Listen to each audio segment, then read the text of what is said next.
Hi guys! For today's video, itong araw na to ay nakakapagod nga. Gabi na kasi nang matapos ako sa gawaing bahay. Napakaliit nga lang ng bahay pero nga nakakapagod. Ba't kaya ganun hindi talaga matapos-tapos yung mga gawain sa bahay?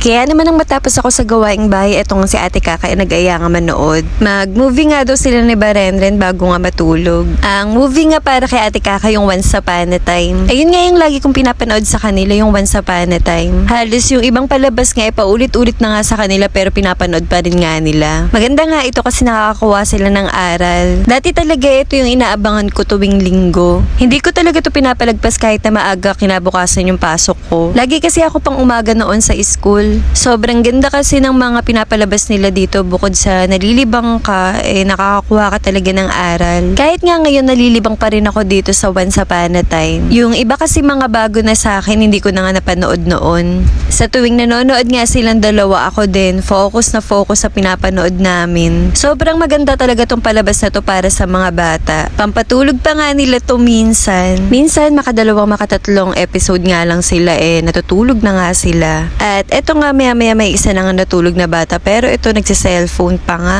Mukhang naghihintay pa nga sa daddy niya. At ito nga maya dumating na nga ang daddy. Niyaya nga akong mag-shot pampatulog nga lang daw. Total naman wala pa naman akong pasok kaya gora nga lang sa mga gantong bagay. At ito nga fast forward nga tayo. Hapon nga yan nung lumabas ako. Merienda time nga kaya naman pumunta ako sa tindahan ng Mama Lu. Nag-open nga po pala ulit siya ng lugawan niya kaya naman sa mga hindi nakakaalam, alam niyo na ganun pa rin tulad ng dati napakasarap pa rin ng mga luto niya. Ito nga pala yung mga price ng tinda ng Mama Lu. O diba sulit na sulit yung bayad mo bukod sa mura masarap talaga. Pag punta ko nga dito sa tindahan niya sunod-sunod nga yung mga bumibili. Pinapauna ko na nga yung iba kasi nga makakapaghintay pa naman ako. Ang lugawan nga ni Mama Lu ay matatagpuan dito malapit sa Santa Catalina College. Fast forward nga tayo para sa hapunan naman namin naisipan ko nga magluto. Pero ang sabi nga ng Ate Kaka ayaw niya na doon ng pritong manok muna. Kaya naman to the rescue ang mami, gagawan natin ng paraan para nga magkasabaw ang pritong manok. At ito nga yung mga kakailanganan natin para sa pagluluto. Wag nyo na nga pansinin yung magic sarap dyan, hindi natin kakailanganin yan sa pagluluto natin ngayon. Meron nga tayo dito mantika, parsley, bawang sibuyas, nor chicken, mushroom at itong manok. Una nga muna bago natin lutuin tong manok lagyan muna nga natin ng paminta. Mas maganda sanang paminta na bibili natin, ilalagay natin dyan yung durug na durug nga. Ito nga ang gamit ko medyo namumuo pa nga. Kitang kita pa din ng mga bagets. After ng paminta nilagyan ko na nga din ng asin. Hinalo-halo tapos nagpainit na nga rin ako ng mantika. Nang uminit nga yung mantika nilagay ko na nga rin tong manok. Ipiprito nga muna natin lahat ng yan.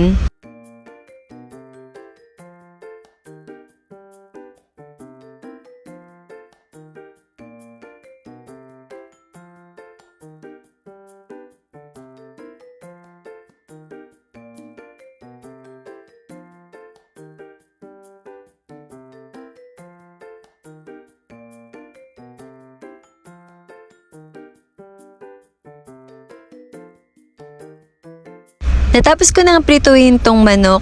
After ko nga magprito ng manok, nagbawas nga ako ng mantika dito sa kawali. Yung pinagprituhan ko nga doon na nga rin ako magigisa. Naglagay na nga kaagad ako ng bawang dyan, tapos sinunod ko na nga tong sibuyas. Pagkatapos ng bawang at sibuyas, nilagay ko na nga rin tong mushroom. Pagkatapos ng ilang minutong paghahalo nilagay ko na nga tong mga fried chicken. Maisingit ko nga lang, pasensya na sa pagkuha ng video, ako nga lang kasi mag-isa.